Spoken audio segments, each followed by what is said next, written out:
Hi, Hello. Najla. Hi. Hi, how are you? I'm good, thank you. How are you?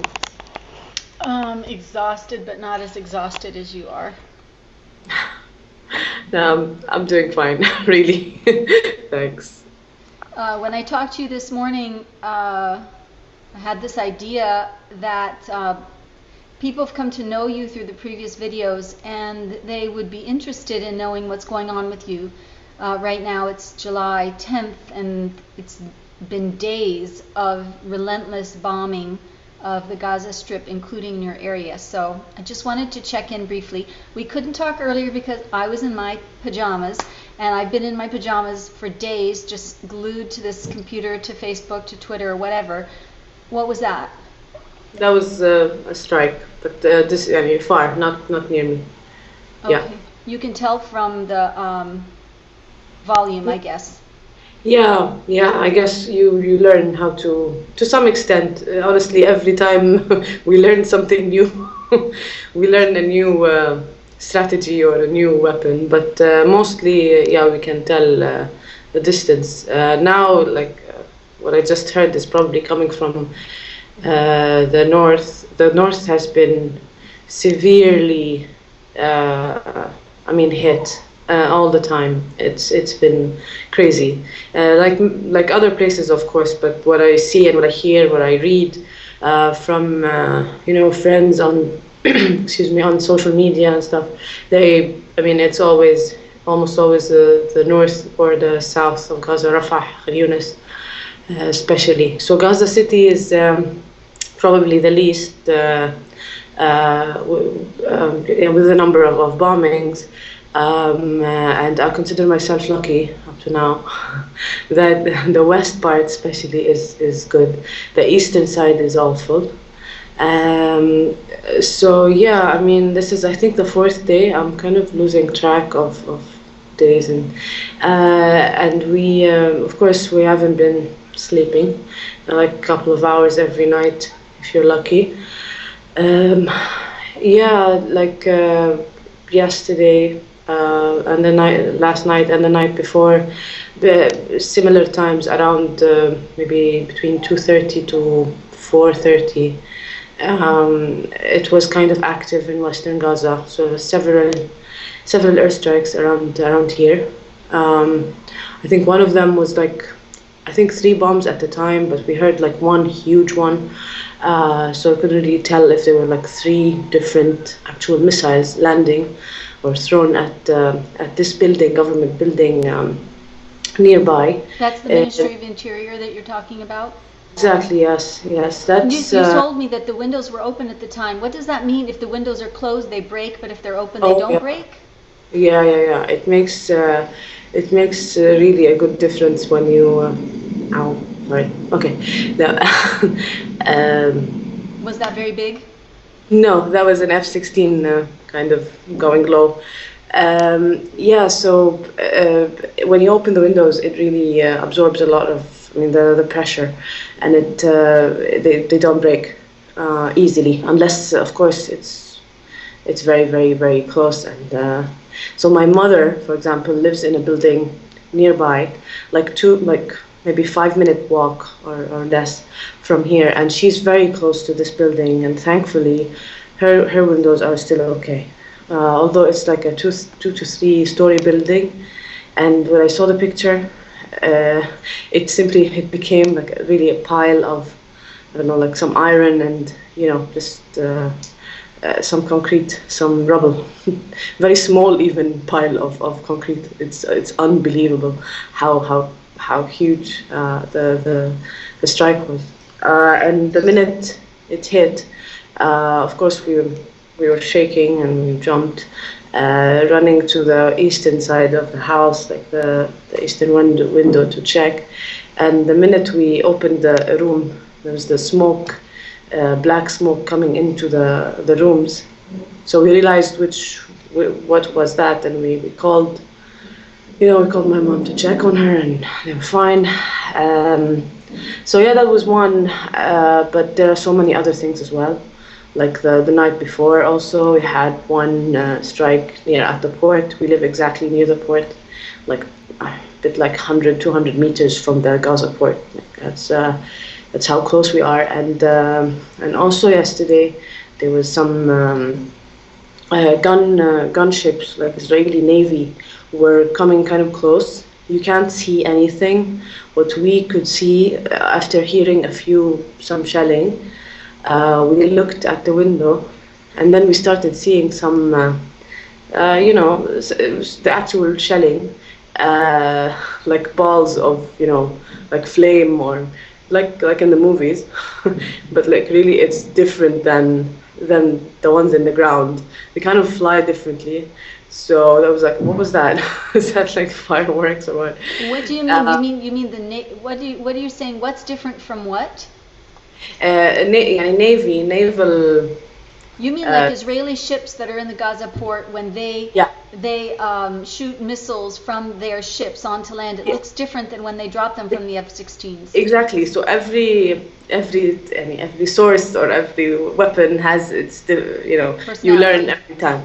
So the sound of it is completely different, and this we have learned since 2012 or even in 2008, 2009. It became much louder. But also the way it looks, I mean, the way it works, it's also different. And thankfully, it was not too massive. It was relatively limited, and didn't stay for a long time. But it seems that there was an exchange of fire also, because they were coming closer. That's what we read in the news later, that they were trying to come closer, and it's completely dark. You can never tell there's anything, any even human being. There's nothing, absolutely. So yeah, that was another episode that is kind of new. And what worries us, of course, is that when there would be any, like the ground offensive as they're planning to do, which is everybody is really, really worried about, is that of course they will use the sea. And yesterday was kind of it looked like what was that, Najla? What was that just now? Another bombing somewhere. Yeah, probably east or north. I'm not sure. Yeah. Like yesterday, the way we saw it is that it was kind of a test, testing. Because there was a little battle here in Gaza City, and there was similar action going on from the Navy in the north. It was gone after like an hour or so. And that's it really. Drones are, you feel like they're going to stick on your balcony. They're so close. It's mad, really, Nora. I mean, I was here 2012, and it was intense because the bombings were every day. The rockets from Gaza were every day, every like few hours. But I don't think there's anything like what's happening these days. You really feel it's going mad. The destruction of homes every few minutes. You hear the Israelis either warning, in a way, people to simply evacuate. We would bomb the house, and then maybe a little bit, like a few minutes later, they throw a small rocket, a warning rocket, and then the big one. So, and that's what they use. What they use in the media is that we warn before you. I mean, what are you talking about? I don't know, because when they do that, that demonstrates to me that they really know how to target well. And if they really do know how to target well, then there's really no excuse for the huge number of civilian casualties. Not exactly. That there's any excuse at all for any of this. It's just wild. Exactly. And it's really wild all over the place. I can't remember last time I felt so insecure and unsure about everything. Like all of this could just spiral out of control. I don't know what these people think they're doing if they think they're going to control the reaction that people have to this level of humanity. No, exactly. And one thing that mess of this war is that just few days before this, okay, even when things were kind of starting to escalate, uh, Gaza is, I mean, I think that this applies for the entire, I mean, West Bank and Gaza, entire Palestine, is really fuming, is frustrated. People are exhausted. You are talking about a long list of problems that I'm sure you're aware of, and I'm not sure the world is aware of the extent that things got into because of simple daily things, daily lives. I mean, problems of salaries, issues of fuel, electricity, and there's so much pressure that people are just simply fed up. Yeah.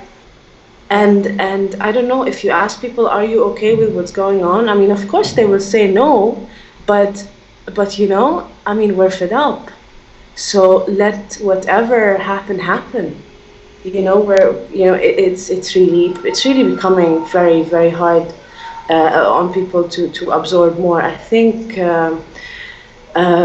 Israel is really going into, I mean, when you say you don't know what you expect them to do, I mean, how they're thinking, the way they're moving into this